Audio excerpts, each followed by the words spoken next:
ఓం శ్రీ కల్కి అగస్తీశాయ నమో నమః. 51వ దినము. 108 దినముల ఆత్మగాయత్రి సాధన చేసే శిష్యులకు శ్రీ కైలాసనాథుని అనుగ్రహ భాషణం. ఓం శ్రీ కైలాసనాథాయ నమో నమః. కరుణకు నిలయమైన శ్రీ కైలాసనాథుని మహా అనుగ్రహము అంతటా ప్రవహించుగాక. పరమశక్తులకు నిలయం కైలాసం. ఈ అండములో ఉండేవన్నీ మానవ దేహమైన పిండములో కూడా ఉన్నవి. బ్రహ్మాండములో ఉండేవన్నీ పిండాండములో కూడా ఉన్నవి అంటారు. ఆ విధంగా మానవ దేహమైన పిండములో కూడా ఉన్నవి. ఈ భూలోకము, సూర్యుడు, చంద్రుడు మరియు ఇతర అన్ని గ్రహములు అన్నీ ఒక మానవుని శిరస్సులో ఉంటాయి. ఆ విధంగా కైలాస పర్వతము, దాని తత్వము, కదలిక కూడా మానవుని శిరస్సులో ఉండును. కైలాసము అనే ఒక ఉన్నతమైన ప్రదేశంలో శివ శక్తి యొక్క శక్తులు నిండి ఉండును. ఆ విధంగా కైలాసనాథుడైన నా అణువులో 3 స్థాయిల శక్తులు నిలిచి ఉండును. పాదరసము, వెండి, బంగారు మరియు తామ్రము సరిసమపాళ్లలో కలిసి ఉన్న ఒక అణువుగా అమరి ఉండేదే కైలాసనాథుడు అనే అణుకణము అయి ఉన్నది. అయితే ఆ అణువు లోపల ఒక కణము శుద్ధ పాదరసము, ఒక కణము శుద్ధ స్వర్ణము విడిగా నిలిచి కదులును. అంటే ఆయన అణువులో ఆయన 3 స్థాయిల్లో ఆయన శక్తులు నిలిచి ఉంటాయంటే 3 స్థాయిల్లో ఆయన పనిచేస్తారు. ఆ తర్వాత ఆయన కైలాసనాథుని ఆయన అణువు మొత్తంలో పాదరసము, వెండి, బంగారు, కాపరు, తామ్రము అన్నీ కలిసిన సమపాళ్లలో కలిసి ఉన్న ఒక అణువుగా ఉంటారట. అది కాక ఒక శుద్ధ పాదరస కణము, ఒక శుద్ధ స్వర్ణ కణము 2 విడిగా అవి పనిచేస్తూ ఉంటాయట. కాబట్టి అంటే ఇది ప్రత్యేకత. ఈ అణువులో కైలాసనాథుని అణువులో ఈ ప్రత్యేకత.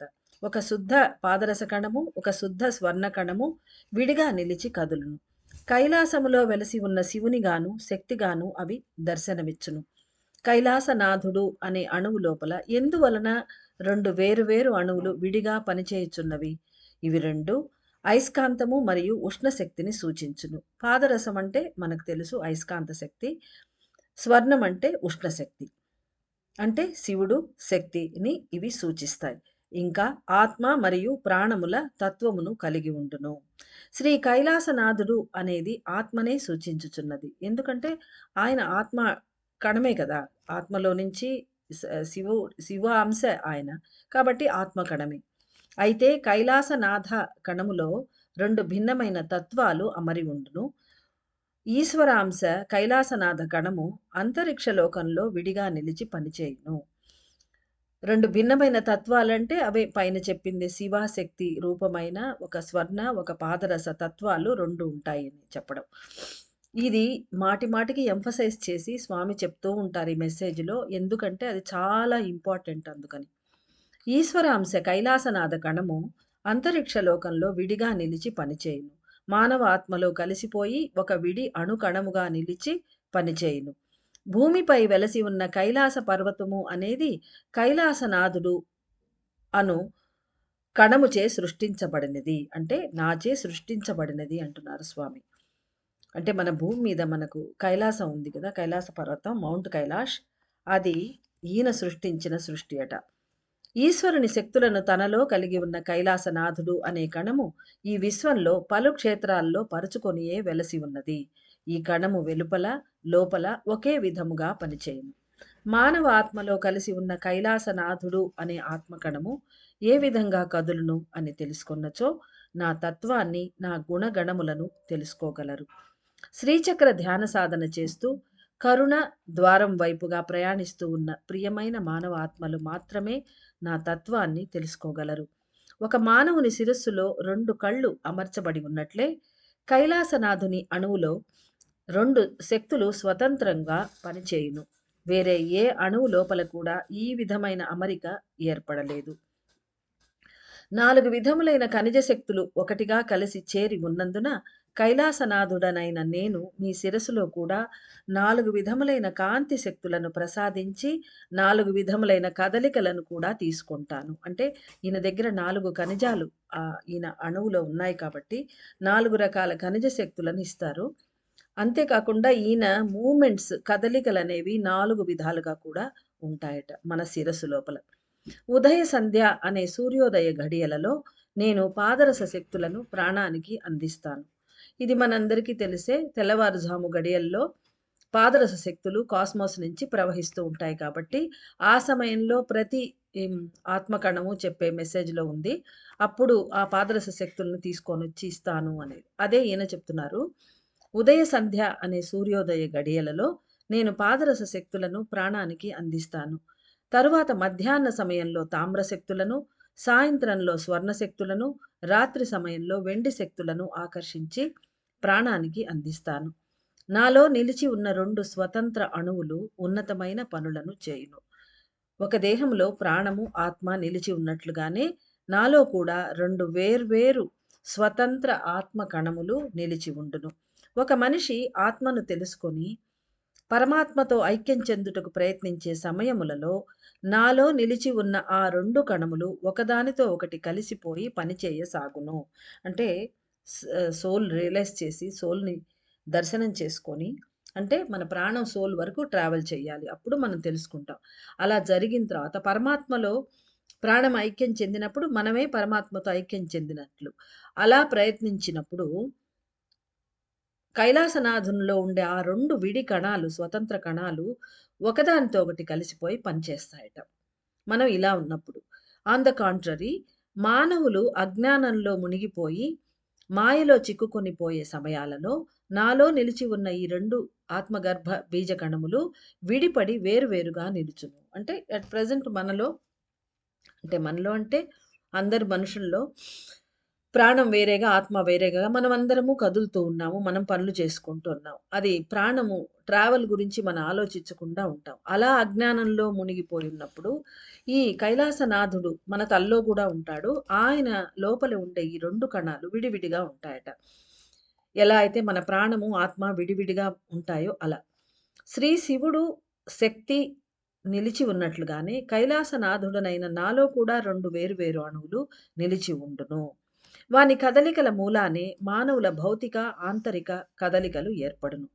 నాలో నిలిచి ఉన్న ఈ 2 వేర్వేరు కణములు ఒకదానితో ఒకటి కలిసిపోయినప్పుడు మాత్రమే మానవులు దైవంతో లయం చెందగలరు. అనుదినము ధ్యానములు చేస్తూ దైవాన్ని పొందుటకై ప్రయత్నించేవారు తమ శిరసులో ఉండే కైలాసనాథుడు అనే ఆత్మకణము వీర్యవంతంగా కదులుటను అనుభూతి చెందుతారు. నాలో నిలిచి ఉండే ఈ 2 కణములు ఒకదానితో ఒకటి పూర్తిగా కలిసిపోయే సమయంలో ఆ 2 కరిగిపోయి నాలో ఐక్యమైపోతాయి. అంటే ఈ 2 కణాలు కైలాసనాథ కణంలో, కైలాసనాథుని లోపల విడిగా స్వతంత్రంగా 2 కణాలు ఉన్నాయి. ఎలా అయితే కైలాస పర్వతంలో అమ్మ, అయ్య ఉన్నారో అలాగా. అయితే ఎప్పుడైతే హ్మ్. ఈయన వీర్యవంతంగా పని చేయడం మొదలుపెడతాడో అంటే ఇంతవరకు మనకు ఫ్రీ విల్ అనేది ఇవ్వబడింది. ఇక్కడ మనం అర్థం చేసుకోవాలి. ఫ్రీ విల్ ఇవ్వబడిందంటే మనం ఏం కోరికలు కోరుతామో ప్రాణం అది పని చేస్తూ ఉంటుంది. ఆత్మను కలిసేది ఆ పనంతా మనకు తెలీదు. అసలు వాటిని గురించి మనకు తెలీదు. అజ్ఞానంలో ఉన్నాం. కాబట్టి ఇప్పుడు ఆ సీన్ మారిపోయింది కాబట్టి ప్రాణం సంక్షేపణ చెందుతూ ఉన్నది. బిందువులో ఒదిగిపోతూ ఉన్నది. అంటే ఆత్మలో లీనమైపోతూ ఉన్నది. ఆత్మలో నుంచి కొన్ని కణాలు వెలుపలికొచ్చి శివుని సామ్రాజ్య స్థాపన జరుగుతోంది. కాబట్టి ఇప్పుడు ఈ ఒక్కొక్క వచ్చే ఆత్మ కణము ఒక్కొక్క పని చేసి వాళ్ళ మెయిన్ మోటో ఏందంటే మన ప్రాణం వెళ్ళి ఆత్మలో ఐక్యమవ్వాలి. ఆ తర్వాతే సంక్షేపణ అనేది కార్యక్రమం జరుగుతూ ఉన్నా మనలో జరిగేది చాలా లేట్ అవుతుంది. ఎందుకంటే అంత సులభంగా అయ్యేది కాదది. కాబట్టి ఈ పనే వీళ్ళందరూ చేస్తారు. ఒక్కొక్క శివాంశ బయటకొచ్చి. అందుకని ఈయన చెప్తున్నాడు. మనం అజ్ఞానంలో ఉండి విడివిడిగా మనం పనులు చేసుకుంటూ ఉంటే మన ప్రాణము, ఆత్మ ఈ కైలాసనాథునిలో ఉండే ఆ 2 కణాలు కూడా విడివిడిగా ఉంటాయి. అయితే ఈ 2 కలిస్తేనే మీ లోపల కూడా కలుగుతాయి. ఇప్పుడు నేను వీర్యవంతంగా పనిచేస్తున్నాను. కాబట్టి ఆ 2 కణాలు ఒకదానితో ఒకటి కలిసిపోయే సమయంలో ఆ 2 కరిగిపోయి నాలో ఐక్యమైపోతాయి. అంటే ఏందర్థం? అవి 2 ఒకటొకటి చేరుకొని ఒకటిలో ఒకటి కలిసిపోతాయి. కలిసిపోయిన తర్వాత ఈ కణం లోపల పూర్తిగా కరిగిపోతాయి. అంటే అవి 2 ఇంక ఉండవక్కడ. ఒక్క కైలాసనాథ కణం మట్టుకే ఉంటుంది. కావున కైలాసనాథుడు అనే ఈశ్వర కణంలో నిక్షిప్తమై ఉండే 2 వేర్వేరు అణువులు ఒకటైపోయి నాలో కలిసిపోయినప్పుడు మాత్రమే మానవులు పరిపూర్ణ ముక్తిని పొందగలరు అని గ్రహించండి. అంటే ఈ ఈశ్వర కణంలో కైలాసనాథుడనే ఈశ్వర కణంలో ఉండే ఈ 2 వేర్వేరు అణువులు ఒకటైపోవాలి ఫస్టు. ఆ తర్వాత ఈయనలో పూర్తిగా కలిసిపోవాలి. అంటే ఆ అణువులో తమ ఎగ్జిస్టెన్స్ లేకుండా కలిసిపోవాలి. అప్పుడే మనకు ముక్తి దొరుకుతుంది అంటున్నారు. అంటే అప్పుడు మన ప్రాణము, ఆత్మ కూడా తదనుగుణంగా వైబ్రేట్ అయ్యి అవి 2 కూడా ఒకటైపోతాయి. అదే చెప్తున్నారు స్వామి. ఈ సమయంలో నేను చేసే పనులను కూడా తెలుసుకోండి. అద్వితీయమైన కైలాసనాథుడు అనే ఈశ్వర కణం యొక్క శక్తులను గురించి కూడా తెలుసుకోండి. ప్రతి ఒక్క మనిషికి కైలాసనాథుడు అనే కణము జ్ఞాన అణువు రూపంలో శిరస్సులోనే నిలిచి పనిచేయును. చెరబడుటకు విడిపడుటకు వీలుగాని కణము శ్రీ కైలాసనాథ కణము.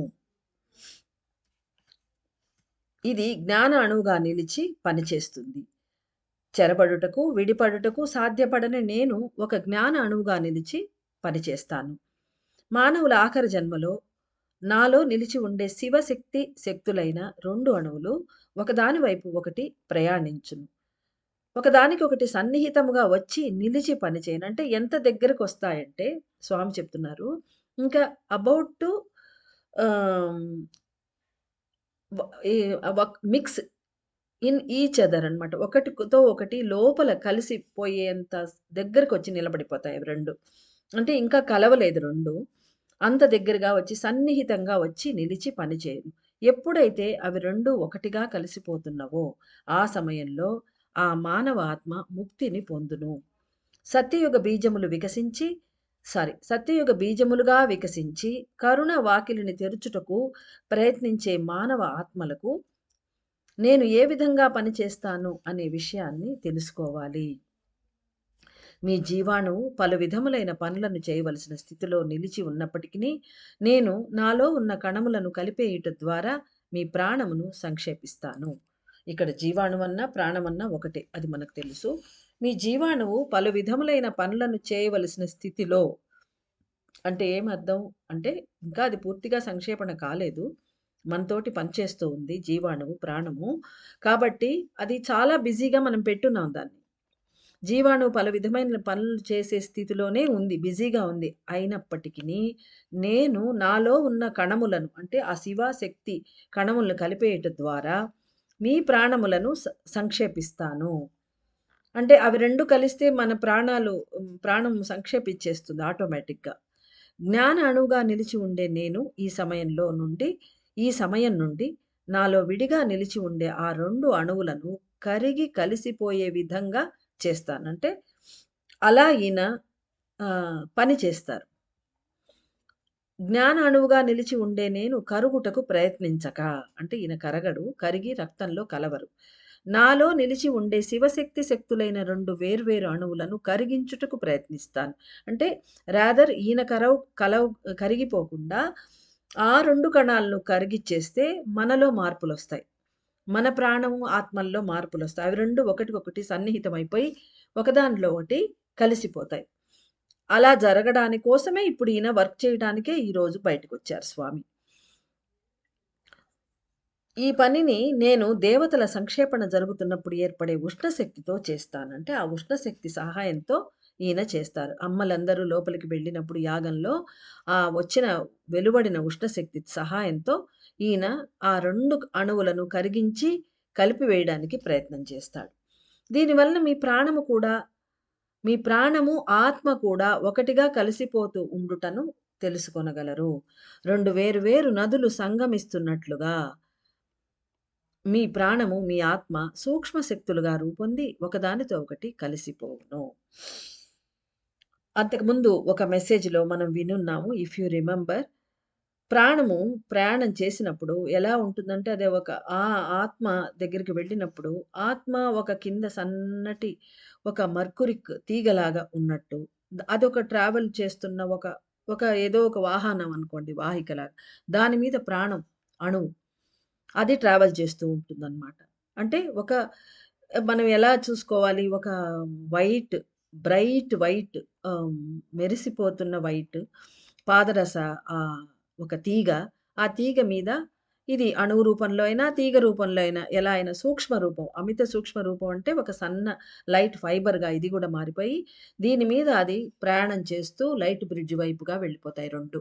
ఆ తర్వాత కొంత దూరం వెళ్ళిన తర్వాత 2 ఒకటిగా అయిపోతాయి. అంటే రెడ్, ఆహ్, లైట్ బ్లూ టింట్ ఇచ్చేటువంటి ఒక వైట్.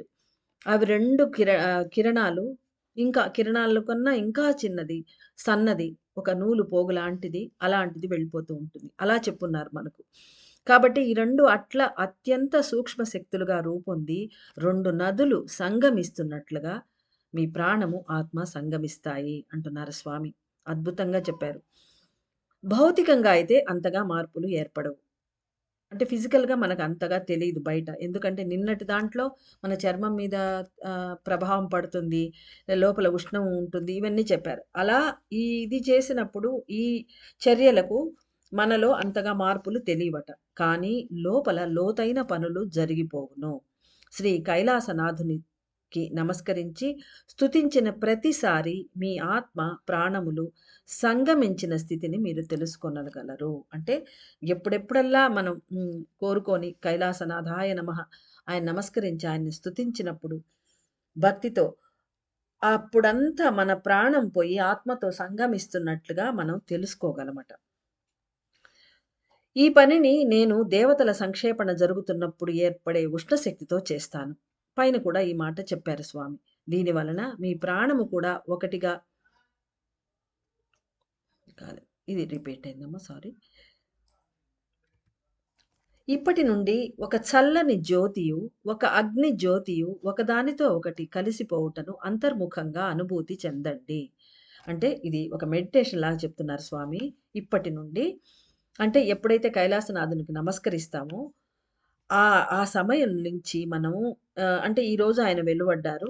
ఇంక మీట ఆయన్ని కొలిచేటప్పుడు ఒక చల్లని జ్యోతి, ఒక అగ్ని జ్యోతి, ఈ 2 ఒకదానితో ఒకటి కలిసిపోవుటను అంతర్ముఖంగా చూసి అనుభూతి చెందండి. శివశక్తి కలయిక అనే ఆత్మ, ప్రాణము కలిసే తత్వాన్ని తెలుసుకోగలరు. అనేక జన్మలుగా తీవ్రంగా పనిచేస్తున్న ప్రాణశక్తి అంత సులభంగా సంక్షేపించదు అనియు, కొంతకాలము తర్వాతే పూర్తిగా సంక్షేపించగలదు అనియు అర్థం చేసుకోవాలి. అది. ఎందుకంటే జన్మ జన్మలుగా అతి తీవ్రంగా ప్రాణశక్తి మన కోరికలకు అనుగుణంగా, మన పనులకు అనుగుణంగా తిరుగుతూ ఉంది. అది అలవాటైపోయిన ప్రాణశక్తి అంత సులభంగా అయితే సంక్షేపించదు. అంటే యుగాల పని కదా అది. ఇప్పుడు అంత తొందరగా సంక్షేపణ అనేది చేయలేదు. అంటే it will take some time అన్నమాట. 4 యుగాలుగా పనిచేస్తూ ఉన్న దేవతలందరూ ఈ సమయంలో సంక్షేపణ చెందినను అంటే 4 యుగాలు పూర్తయి, ఒక మహాయుగం పూర్తయిన ఈ ఈ నెక్స్ట్ మళ్ళీ సత్యయుగం రాబోతుంది. ఆ సంధి, ఆ పీరియడ్‌లో ఇప్పుడు వాళ్ళు సంక్షేపణ చెందుతున్నారు. అంటే ప్రాణశక్తి సంక్షేపణ ఎలా చెందుతుందంటే, ఈ ప్రాణశక్తి రూపులైన, ఆదిశక్తి రూపాలైన అమ్మలందరూ సంక్షేపణ చెందుతున్నారు. 4 యుగాలుగా వాళ్ళు పనిచేస్తూ ఉన్నారు వెలుపల. కాబట్టి సంక్షేపణ చెందినను ఆత్మ కదలికలను కొంతకాలం తర్వాతే మీరు గమనించగలరు. అంటే అంత తొందరగా మన ఆత్మశక్తితో పనిచేస్తున్నట్టుగా, మనం చాలా డివైన్ అయిపోయినట్టుగా అప్పుడే మనకు తెలీదు. ఎందుకంటే ఇది పూర్తి సంక్షేపణ చెందాలి గదా! చెందాకనే ఆత్మ పూర్తి పని చేస్తుంది. ఇప్పుడైతే సంక్షేపణ స్టార్ట్ అయింది. ఇఫ్ యూ రిమెంబర్ ఒక మెసేజ్‌లో మనకు ఆత్మలోకి ప్రయాణం చేసి అది సంక్షేపణకు వెళ్తూ ఉంటుందట ప్రాణశక్తి, జీవాణువు. వెళ్తూ ఉన్నప్పుడు ఈ లోపల మళ్ళీ బుద్ధి, మనసు తొందరగా మనకు చెలించిపోతాయి కాబట్టి వెనక్కి లాగేస్తూ ఉంటాయి. అంటే మళ్ళీ ఏదో పనున్నట్టు అక్కడికి పోయిన తల్లి ప్రాణశక్తి మళ్ళీ వాపసొచ్చేస్తూ ఉంటుందట. మళ్ళీ మన లోకంలోకి. మళ్ళీ మనం అడిగిన వాటిని చేయడానికి ప్రయత్నం చేయడం, మళ్ళీ సోల్ పార్టికల్స్‌ని ట్రాప్ చేయడం, ఈ పనులంతా చేస్తూ ఉంటుంది. మళ్ళీ మనం డీప్ మెడిటేషన్‌లో వెళ్ళినప్పుడు వెళ్తూ ఉంటుంది. ఇది ఒక మెసేజ్‌లో ఇచ్చారు. ఒక దేవత కాలభైరవుడో, స్వామో ఎవరో ఇచ్చున్నారు. కాబట్టి అలా జరుగుతూ ఉంటుంది ఇప్పుడు. అందువలన మనము ఆత్మ కదలికలను కొంతకాలం తర్వాతే మీరు గమనించగలరు అంటున్నారు స్వామి. మనము ప్రతి ఒక్క మెసేజ్‌ని గుర్తుపెట్టుకుంటూ, సమన్వయం చేసుకుంటేనే మనకు గుర్తుండాలి. అంటే అన్నీ బ్లాంక్‌గా అనిపిస్తుంది. కైలాసనాథుడైన నన్ను స్తుతించి నమస్కరించే సమయంలో సూర్యుడు, చంద్రుడు ఒకరితో ఒకరు కలుస్తున్నట్లుగా భావిస్తూ ధ్యానించాలి. అంటే ఈ కైలాసనాథుడైన నన్ను స్తుతించి నమస్కరించే పైన గూడా అన్నారు. అంటే ఆ టైంలో మనల్ని ధ్యానం చేయమంటున్నారు స్వామి బేసిక్‌గా. అప్పుడు సూర్యుడు, చంద్రుడు ఒకరితో ఒకరు కలుస్తున్నట్లుగా భావిస్తూ ధ్యానించాలి. కుడు కుడి కన్ను కేంద్రం లోపల ఉండే సూర్యకాంతి శక్తులు, ఎడమ కన్ను అంతర్భాగంలో ఉండే చంద్రుని కాంతి శక్తులు ఒకదానితో ఒకటి కలిసిపోయి పీనియల్ గ్రంథి అను జీవాణువు గూటిలో కలిసిపోతున్నట్లుగా భావించాలి. అంటే ఈ ధ్యానంలో మనం ఏం చేయాలి? ఫస్టు సూర్యుడు, చంద్రుడు ఒకళ్ళతో ఒకళ్ళు కలిసిపోతున్నట్టుగా భావించాలి.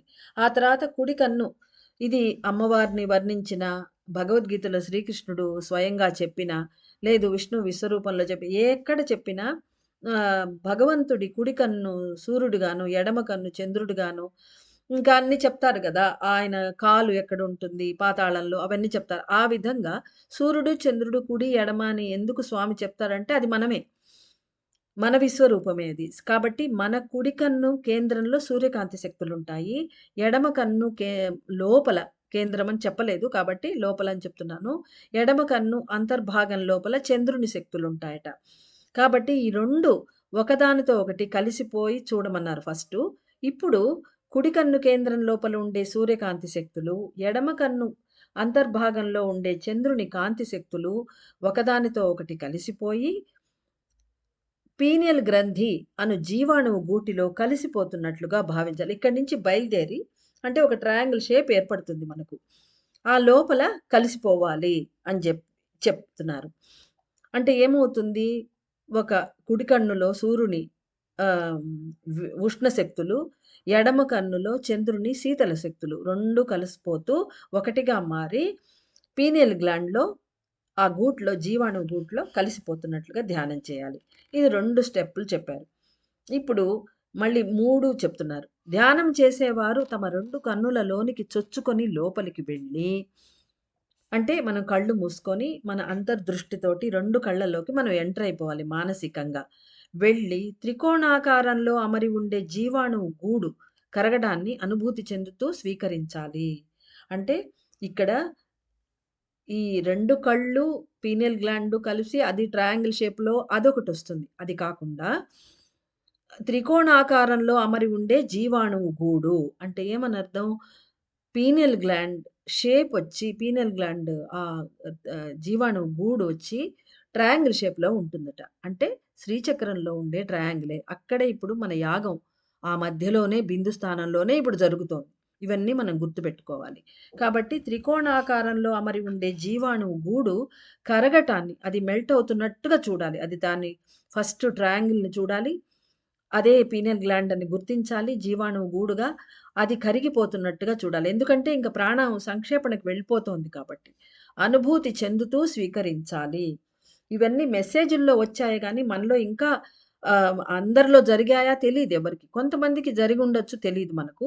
కానీ స్వామి చెప్పాడంటే మనలో జరగలేదని అర్థం. కాబట్టి ఇవన్నీ జరుగుతున్నట్టుగా ఫస్ట్ మన అనుభూతి చెందాలి. ఆ తర్వాత నిజంగానే జరుగుతుంది. కైలాసనాథుడైన నేను ఒక కరిగిన అణువును అనియు, నాలో నిలిచి ఉన్న శివశక్తి శక్తులు ఈ సమయంలో కరిగి కలిసిపోవుటకు ప్రయత్నిస్తున్నవి అనియు దృఢంగా భావిస్తూ ధ్యానించాలి. ఇది 4, 5 స్టెప్ ఇది. ధ్యానం చేసేవాళ్ళు 2 కళ్ళల్లోకి చొచ్చుకొని లోపలికి వెళ్ళాలి. మనం ఎంటర్ అయిపోవాలి 2 కళ్ళల్లో ఒకేసారి. వెళ్ళి ఆ త్రికోణాకారంలో ఉండే ఆ జీవాణువు ఘోసల అదైతే సారీ గూడు ఏదైతే ఉందో, ఆ గూడు కరుగుతున్నట్టుగా చూడాలి. చూసాక ఈ తర్వాత కైలాసనాథ కణాన్ని చూడాలి అక్కడ. అక్కడ ఉంటుంది. ఆ కణంలో 2 కణాలు 2 విడి స్వతంత్రంగా తిరిగే కణాలు 2 ఉన్నాయి. శివశక్తి ఒకటి గోల్డెన్, ఒకటి మర్కురిక్. ఆ 2 గూడా ఒకటికి వైపు ఒకటి వస్తూ మెల్లిమెల్లిగా దగ్గరికొస్తూ అవి 2 కలిసి కరిగిపోతున్నాయి. ఆయన లోపల, ఆ కణం లోపల అని చూడాలి. ఈ విధంగా మొత్తం చూస్తూ ఇంకా ఆ తర్వాత మన భావన చూస్తూ చెయ్యాలి. అని దృఢంగా భావిస్తూ ధ్యానించాలి. లోతైన ధ్యానముల ద్వారా నా తత్వాన్ని, నా కదలికలను బాగా తెలుసుకొనగలరు. శ్రీ కైలాసనాథుని పరిపూర్ణమైన ఆశీస్సులు.